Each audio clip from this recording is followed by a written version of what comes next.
Hi, folks. Andrew here, Popcorn and Whiskey. I am the face who runs the place. This is going to be different. This is something out of the blue that is for the Popcorn and Whiskey podcast, for the Popcorn and Whiskey live stream, something I have never done before.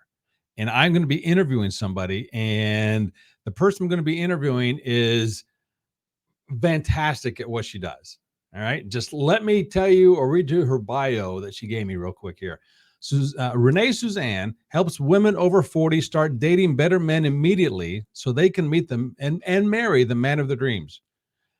She is the creator of the Find Love After 40 podcast and the author of Beloved, How to Go from Relationship Challenged to Relationship Ready, and 10 Things You Can Do to Upgrade Your Love Life. When she's not helping women find true love, you can find her out ballroom dancing with her husband or walking her dog in the trails near her home in Chicagoland. And now to add to all that, and maybe she won't want to, but to add to all that, you can say you're a guest on Popcorn and Whiskey. Welcome, Renée. Yay. Thank you so much for having me. All right. My first question, is it Renée or Renée Suzanne? How do you like to be addressed? Yeah, you could just call me Renée. Okay. All right. Fantastic. If I have to say Renée Suzanne, I know I'll mess that up and I'll call you Renée, so I don't want to be offensive. Okay. So how this came about is we are on the same Facebook page that looks for guests for different podcasts and things of that sort. So I just put up a request as, hey, this is the kind of podcast I do. Anybody interested in being a guest? And Renée says, yeah, tell me a little bit about your podcast. I said, this is what I do. She told me what she does. I said, I would love to have you on. This is going to be fun. And the reason being is I'm a single guy, well over my 40s. I'm into my 50s. So I am on the opposite end of what you teach. So this is going to be compare, contrast. I hope it's not a butting heads type thing. That's not what we're doing at all. So before we get started, though, Renée, tell me about yourself and how you got to this place. Yeah, so I got married the first time super young, and I had 4 kids immediately. And their father unfortunately passed away in the late 90s. And I found myself this single mom with these 4 kiddos and just working all the time to support them. I had a demanding job, a degree in finance, a long commute, and I was essentially a drone.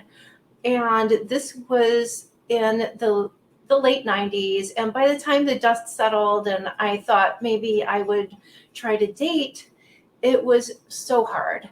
I had so many responsibilities. I was still pretty young, and guys my age would sort of go bolting from the room when I told them I had all these kids.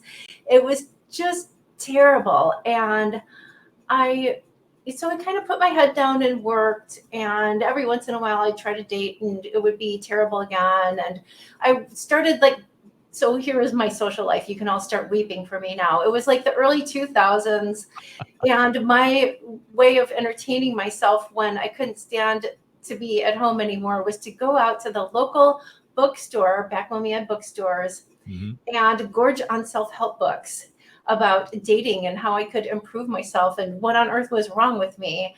And this is like what I spent my Saturday nights doing back in the early 2000s, just trying to figure out how was I going to get this thing that I wanted. It was, something that I really deeply cared about, but it seemed so unbelievably complicated. So I would try to do that. And then, when I would just get too disappointed about it, I'd just work and take care of the kids. And I had a really demanding job anyway. And then one day I woke up and I was 40 and I was still single and all the kids were grown up. And then I was like, I really got to figure this out. It's not the kids anymore. There must be something that I need to learn about what I'm doing so that I can have the kind of relationship I want, because this isn't working. And so once again, in earnest, devoted myself to I was going to figure this out. And I took classes, I took workshops. I eventually did hire my own dating coach, and I really loved it so much that I decided that that's what I wanted to switch my career to. I was initially in corporate finance, accounting and insurance and financial things. And I was kind of over it by the time my kids grew up, and this was a great career to switch into, and it's so very fulfilling. And I did end up meeting and marrying a wonderful man that I met on Tinder 6 years ago. So my story does have a happy ending. Well, all right. You've opened up so many threads here. So, all right. First of all, when I say this, I don't want it to come across as anything. What is a dating coach? What does a dating coach do? Because I've heard this term, and I'm I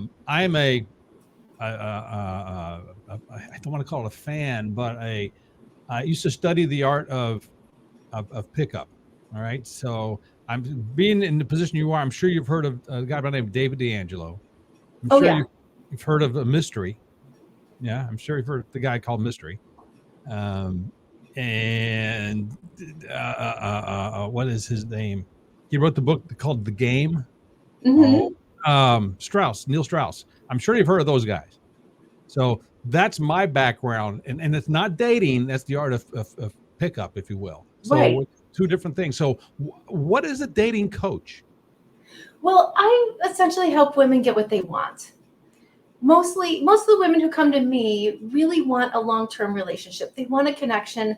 Most of them want marriage. They're terrified of admitting it, but at the end of the day, that's what they want, either marriage or something that closely resembles marriage. They want a long-term, committed, monogamous relationship, someone to share their life with, and I help them to get that. I help them to date in such a way that they are able to find men who want that and handle themselves in such a way as to not keep sabotaging it, which is what I was doing for a very long time.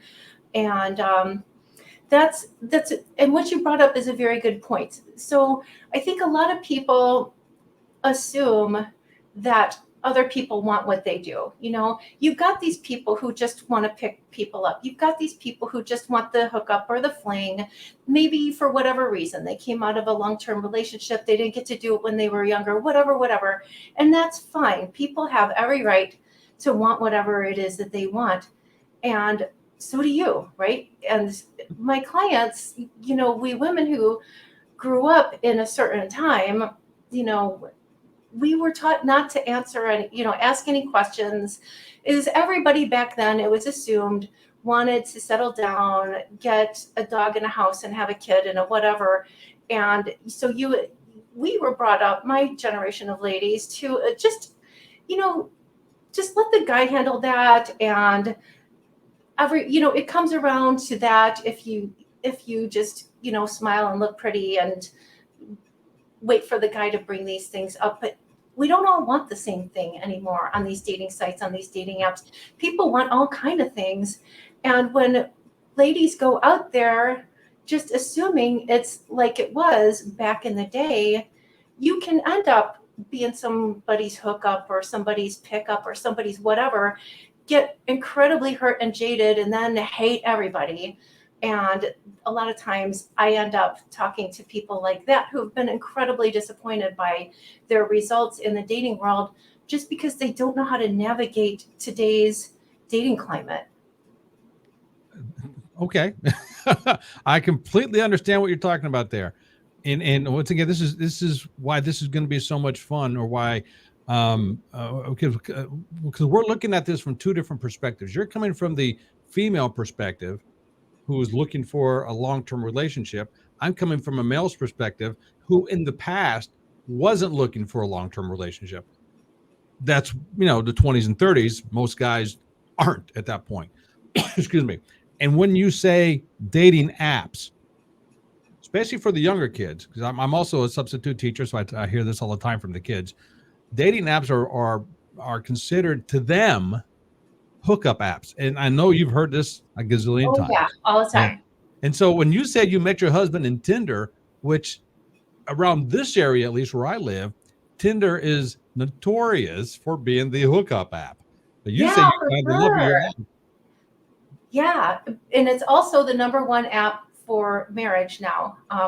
Really? Really, and that surprised me too. Yeah. But here's the thing, like, unless you're going to something like Adults Are Us or whatever, I don't know what, nobody can make you have a hookup. So a lot of times these things sort of evolve. So I know Tinder used to be, and some people still have that impression that Tinder is all about hookups, and it can be. But you can Mhm. meet a guy at the grocery store who wants a hookup. You can meet a guy at church who wants a hookup. These guys who want hookups, they're everywhere. There's no place that you can go where there's not guys who want whatever it is that they want, because people want all kinds of things and they're out there wandering around in the world mixed in with all the other people. So that's why I highly recommend navigating your dating search and asking questions and having conversations about these things, because you just can't assume that other people all want what you want, no matter what their age is. It's funny because you say like guys in their 20s and 30s are usually looking for short-term relationships and such. And that's probably more true than not. But there are the occasional guys who do want to settle down and have kids early. And Mhm. how do you know? Well, you ask them, because you can't just assume that, oh, you're 20, you're 30, you must just want hookups. You, you have to Okay. ask people instead of just assuming things and then, guessing wrong. Okay. All right. And for those who are just tuning in, I'm talking with Renee Suzanne from Renee Suzanne Coaching.com. She is a dating coach for ladies over 40 years old. So l- let me ask you this. Do you work with men at all or just strictly with ladies? I work with women. It's funny. No men have ever asked to work with me, which is fine. I really do have.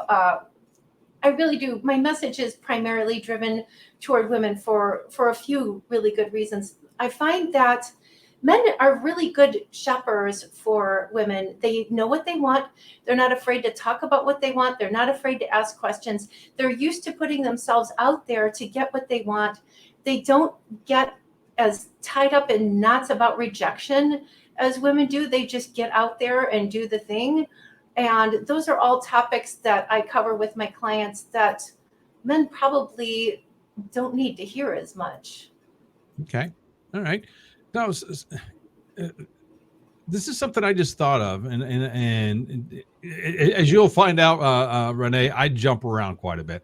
I'm typing stuff to ask questions as we go along, and so I want to keep the conversation going. But if something pops into my head, I need to ask this, or I'm going to forget it. Then I'm going to kick myself later for not asking this. So, the over 40 guy, or in my case, over 50 guy, single, it's in today's society, it almost seems like it's taboo to go out and talk to somebody, talk to another female, or or assuming it's a male female thing. All right, that's what I'm assuming here. Go Sure. ahead and talk to a lady. One, because the stigma out there is, I guess the Me Too stuff, all that stuff that was going on in the past, You mean and approaching, I'm sorry to interrupt you, but I want to no, be clear. Do you mean approaching someone in real life, like you're scared to walk up to women yes, in the wild? Yeah. yes, Yeah. yeah, yeah. It's exactly that. And I'm not talking dating apps right now. Just talking approaching somebody that you find attractive. Yeah. It's scary is not the right word. It's scary is not the approaching to talking to someone, walking up and saying hi. The scary part is what's the reaction going to be? Am I going to be on the 6 o'clock news for being quote Yeah. unquote a stalker or something? Or how do you overcome that kind of stigma that's out there, or do you? That is real. That is real. And that is why I highly recommend using dating sites and apps, Okay. because so many people are very attached to meeting people in real life, but that's harder than ever. And you just named a really good reason why. Mm-hmm. Because men, you might go out and about, and a lot of times when we ladies get a little older, we're like, oh my god, nobody notices us anymore, nobody asks us out. It used to be back when we were in our 20s and 30s, we could go to a bar or a restaurant or the grocery store and men would talk to us. And now, oh my god, it's so terrible, how am I ever going to meet anyone? Well, this is part, you very well may be getting attention from men who would like to talk to you, and like you said, are afraid they're going to be, their picture is going to be all over the social media, and some Mm-hmm. kind of website that they did something terrible by saying hello to you. And Yep. Yep. that is real. That is absolutely real. The nice thing about the dating apps and the dating sites is you can fairly assume that people are on there because they want to talk to other single people and find someone to date. Okay. All right. So you recommend dating apps. You don't recommend, well, and I don't want to say going to bars, because at my age, especially, and I would say most ladies don't go to bars anymore. And I'm only using bars as a general term here, because when we were younger in the 20s, when we were 20s, early 30s, that was the thing, to go out to a bar. That's what you did.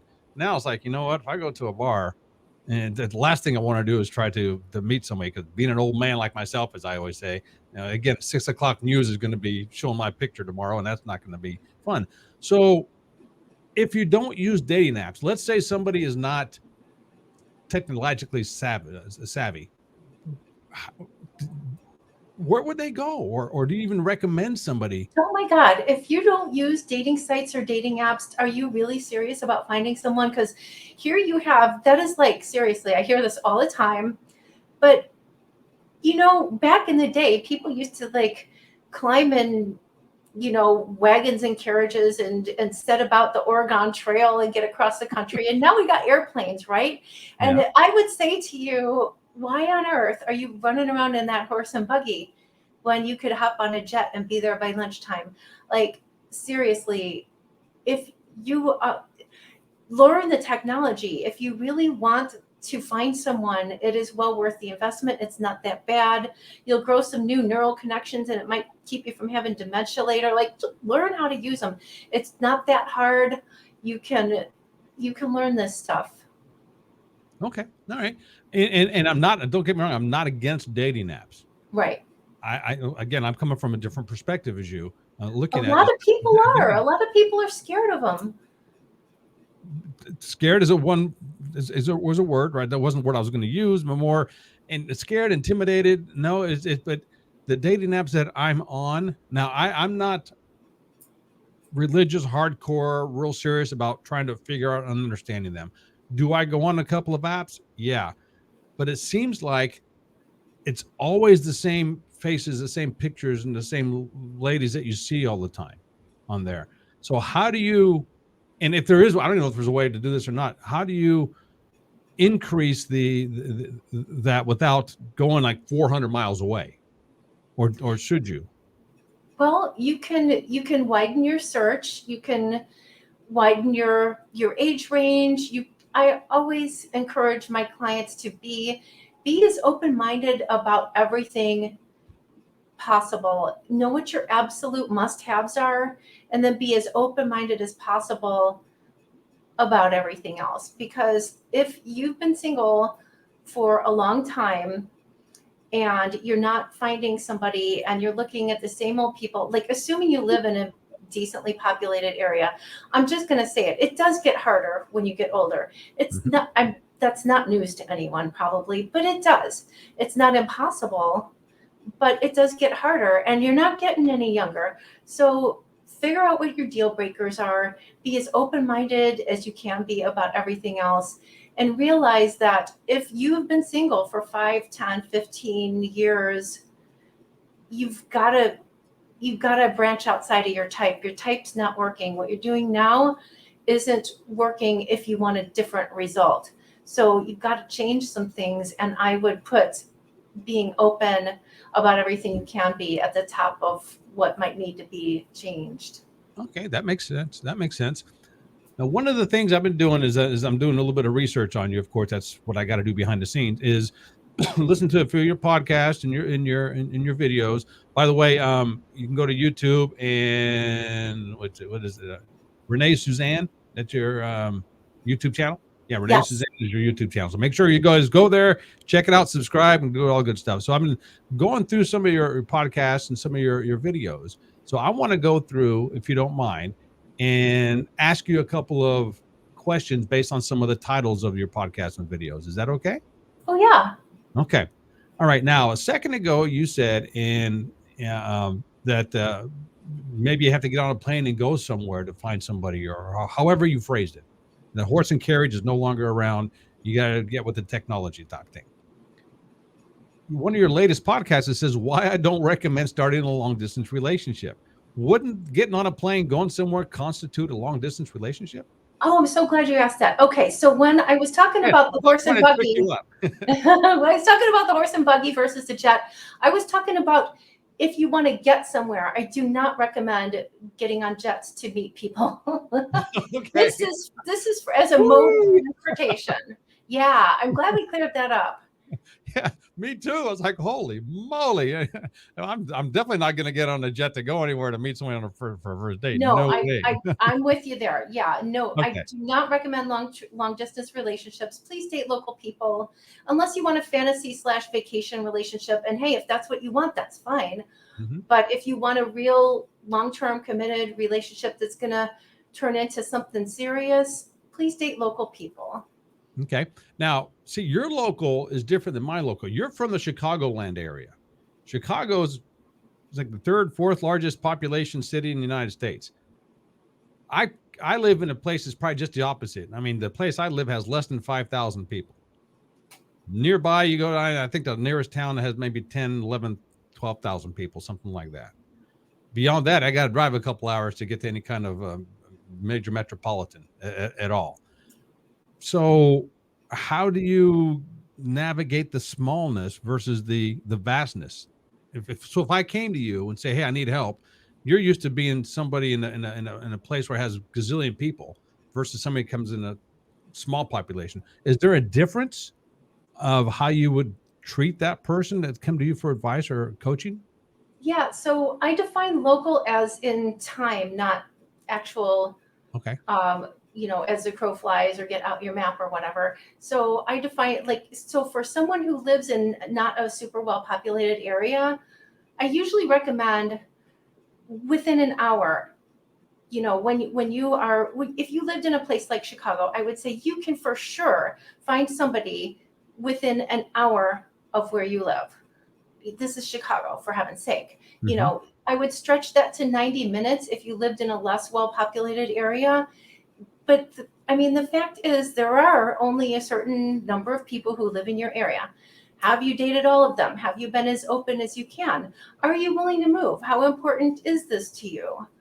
Those are all, because I can't make people, apparate into being in certain geographic Right. areas, but I can help you maximize what you've got to work with. So I would recommend that you either move or be more open to the people who are local to you, or your search might take a bit longer, but be very clear about what it is that you're looking for and be as open-minded as you can about everything else. Okay. All right. I want to ask you a couple of things about the apps. I guess more specifically profiles, because as far as I know, and I'm not well versed with a whole lot of apps. I mean, I've been in a couple here and there. I'm assuming every app you have some sort of profile you write on there. Is that correct? Pretty much.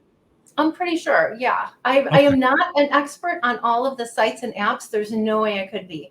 But I recommend having a really good profile, something that doesn't sound like everybody else's, and something that clearly communicates what you're looking for so that you can attract the kinds of people that are looking for the same sort of relationship that you are. Okay.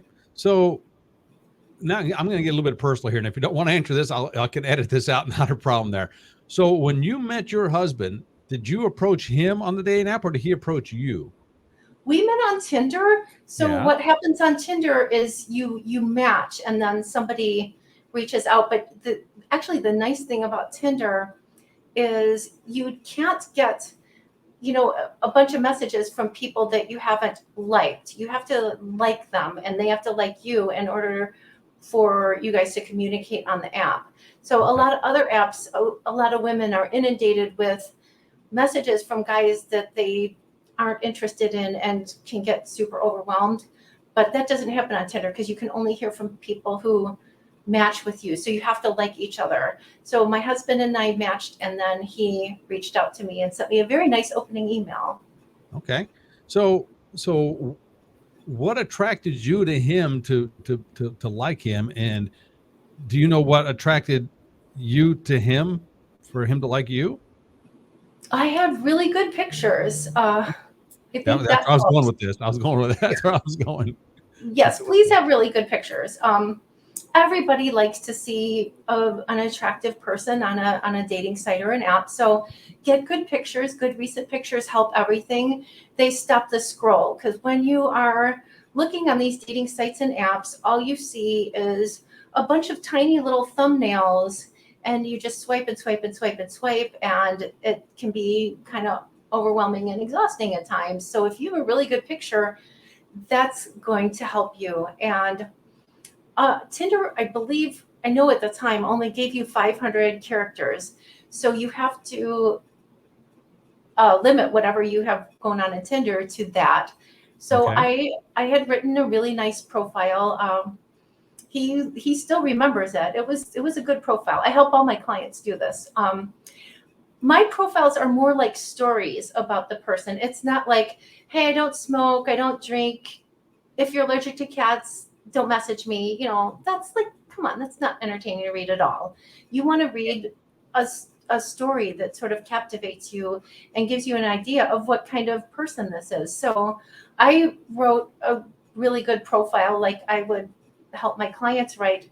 My husband's profile, sometimes I read it to my clients because I want them to be open-minded, because my husband's profile was very, very basic.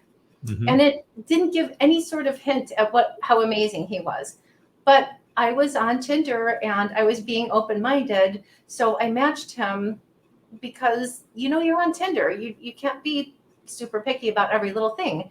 And I'm glad that I was, because I found out how amazing he was pretty quickly. But from his profile, honestly, he had some pictures, regular guy kind of stuff, but his opening message was really good. He actually bothered to write a thoughtful opening message instead of "Hey" or "How's your day?" That's will help you stand out for sure. Well, that's too much of a tease. What was his opening line? are you at liberty to say, or is that something that you reserve? He had a really thoughtful opening message. So, I mean, we're talking 6 years ago now. So, it was something like, it was New Year's Day we matched, and he said, "Oh, he said, hi, you're beautiful. As what did you do for New Year's Eve? I did such and such. It was just a really thoughtful opening message. I could tell he read my profile. I could tell it wasn't a cut and paste that he'd sent to 50 other women. Mm-hmm. But that's the first message. But I'm talking about his profile. Oh, his profile was very basic. Like I said, I often read it to my clients, because I'm like, please be open-minded. He doesn't have to be Shakespeare. It said something about he liked craft beers and relaxing outdoors. I mean, very ordinary, regular guy stuff. I Okay. didn't, you know, So then his picture is what really got you then. his Not pictures so were much. his pictures were ordinary too. They weren't terrible, obnoxious, grainy pictures of him with no shirt holding up a fish, but they were basic. Every guy, here's the guy next door kind of pictures on Tinder. You never would have, never. And I tell my clients this all the time, like, you never would have known how amazing he was from his Tinder profile. I had no idea until he wrote me a really good opening message. And then he planned a really nice date for us. He called me on the phone. He always showed up like a gentleman, but from his profile, no clue. He could have just as easily been, another guy who didn't call and was a total flake. Like, there was nothing to indicate in his profile and pictures that he was going to be my husband. I didn't get inundated with sparkly butterflies and angels descending on me while I was reading his profile or anything.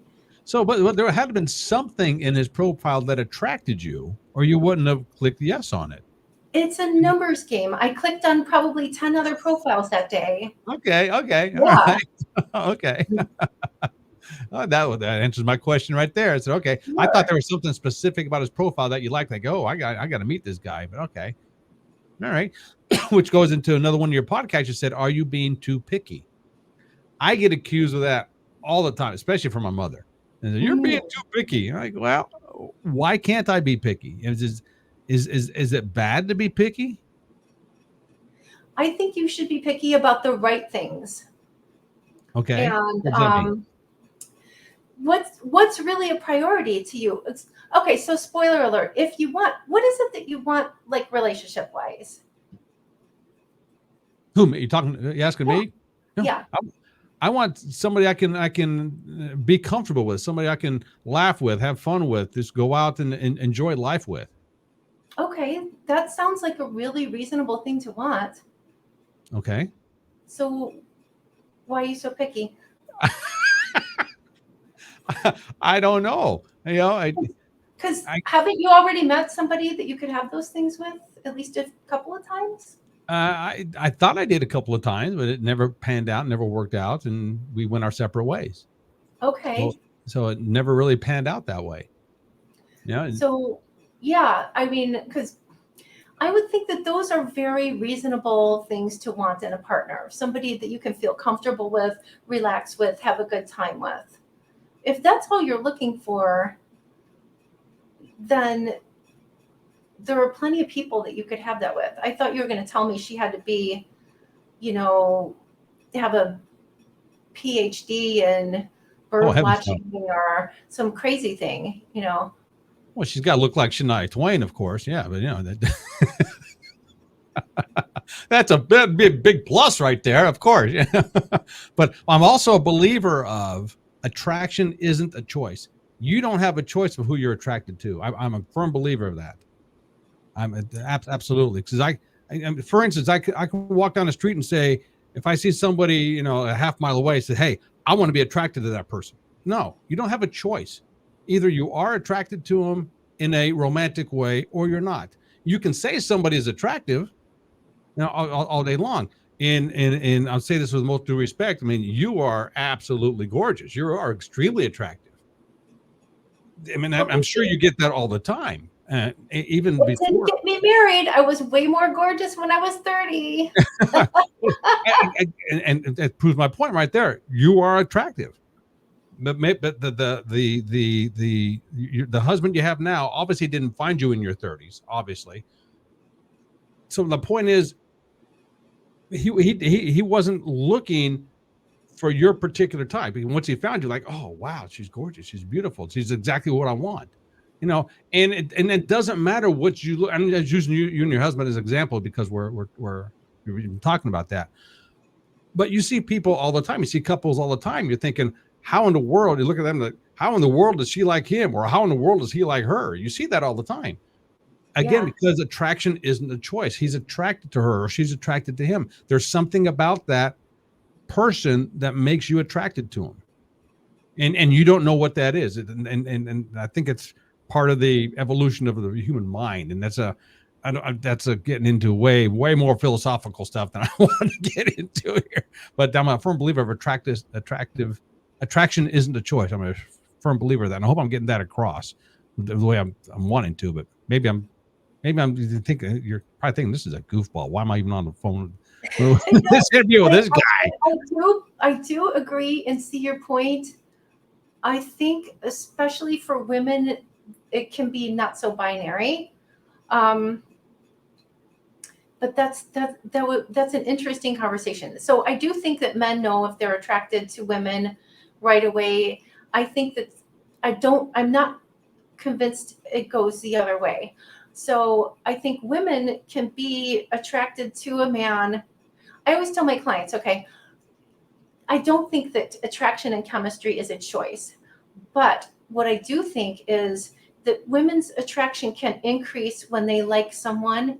I don't think it works the same way for men. I don't know for sure because I'm not a man. But Mhm. in my experience, men kind of know hey, I want to be with that woman. I'm very attracted to her. Men know first in the relationship if they want to continue or not. Women can be convinced. Women can, you Okay. hear this all the time. Women will go on a first date with a guy and be like, well, I liked him, but I'm not really so sure. And I say, if your attraction is on a scale of 1 to 10 for a woman, if it's anywhere above like a 6, give him a second chance. It might go up. If it's below a 5, probably not. You probably need to call it a day and find someone that you have a little more chemistry with. But I do think that, and I've experienced myself, that chemistry and attraction can grow for women, but there has to be something to begin with. There can't be just, you can't not be attracted to him at all, if that makes sense. Yeah. Oh, yeah, absolutely it does. Absolutely. Oh man, I just looked at the clock, man. I asked for a half hour time. We're over that already. Gee whiz. And again, I can talk this one all day long. And as you can see, I'm coming at it differently than you are. Yeah. And once again, I hope I'm not coming across as being the male chauvinist pig, one of those kind of things. I hope that's not come across that way at all. I love getting a man's perspective on this. Actually, I really, really do love this conversation. Thank you. This is great. And again, if you're tuning in for the first time, I'm with Renée Suzanne from ReneeSuzanneCoaching.com, online dating coach. Fantastic. We're having a great conversation. Let me ask you something about your business. Well, first of all, you have something coming up. I want to make sure we promote this. You have an online thing coming up, a live thing you have? Yes, I have a free class to help you write a profile for an online dating app or a dating site or both. And it's totally free. And I'm going to give you the link so that you can sign up for this. If you come to this class live, I open it up to Q&A at the end, and you can bring me your questions and I will answer them. Is it just for women or for guys as well? It's for women and it's on Zoom. Darn it. There you go. I need help, obviously. You're thinking, I can't help you. There's no way, this guy. And when is this class? What day? This class, it's on July 24th. Okay. All right. Now, July 24th, so it's coming up in a few weeks. We will put the link in these show notes in the description. But do you know the link off the top of your head that you can say it right now? Yes. Or just your website? It's the longest link in the world. You're going to love this. It is ReneeSuzanneCoaching.com/profile live class.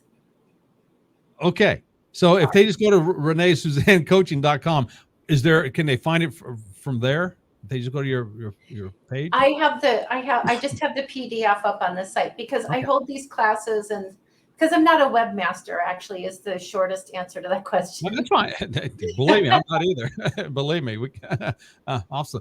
All right. So, and also, if somebody is watching this, because it will be up on my YouTube page, and if somebody's watching this after July 24th, you also have something that you told me you like to help write a profile. Do you have something there for that?